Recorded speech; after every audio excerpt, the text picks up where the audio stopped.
ঘরে যদি এক পিস মাছ আর দুটো আলু থাকে তাহলে কিন্তু এই রেসিপিটা তোমরা একদম সহজ পদ্ধতিতে তৈরি করে নিতে পারো, তাও মাত্র 1 চা চামচ তেল দিয়ে।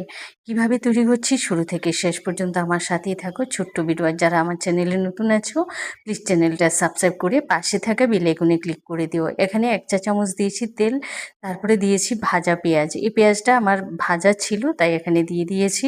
দিয়ে পেঁয়াজটাকে আরেকটু ভেজে নিয়ে এখানে দিয়েছি আমি সেদ্ধ করা মাছ। মাছের কাঁটাগুলোকে আমি বেছে নিয়েছি। তারপরে মিডিয়াম সাইজের একটা দিয়েছি আলুটাকেও আমি সেদ্ধ করে নিয়েছি। এবার এর মধ্যে কিছু মশলা দেবো। 1/2 চা চামচ জিরার গুঁড়া, 1/2 চা চামচ ধনের গুঁড়া, 1/2 চা চামচ লঙ্কার গুঁড়া, হলুদের গুঁড়া 1/2 চা চামচ, আর স্বাদ মতো নুন দিয়ে ভালো করে আমি মিশিয়ে নেব। মিশিয়ে নেওয়ার পর তারপরে এখানে দিয়ে দেবো আদা বাটা। এখানে কিন্তু সব কিছু যেহেতু সেদ্ধ করা আছে তাই এই পুরটা তৈরি কিন্তু খুব একটা বেশি সময় লাগবে না। আদাটা দিয়ে আরও 2 থেকে 3 মিনিট মিশিয়ে নিয়েছি। নামানোর আগে একটা ভাজা মশলা দেবো এখানে।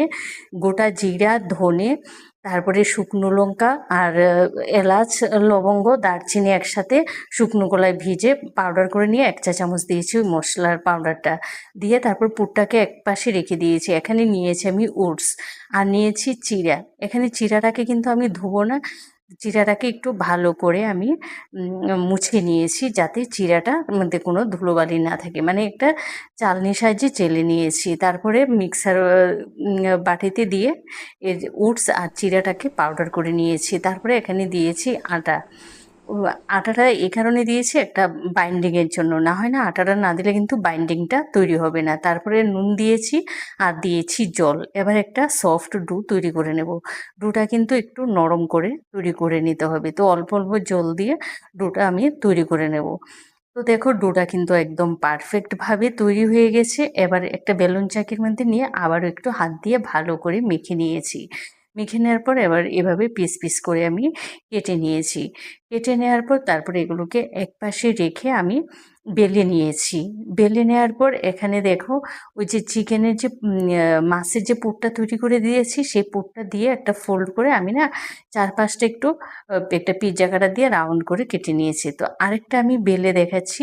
তারপরে আবারও তোমার মাছের পুরটা দিয়ে আবারও একটা ফোল্ড করে তারপরে দেখো একটা পিৎজা কাটা দিয়ে আমি রাউন্ড করে কেটে দিয়েছি। এভাবেই সমস্ত কটা আমি তৈরি করে নেব। তৈরি করে নেওয়ার পরে এখানে যে প্যানে আমি তৈরি করব সেই প্যানে 1 টেবিল চামচ দিয়েছি সাদা তেল।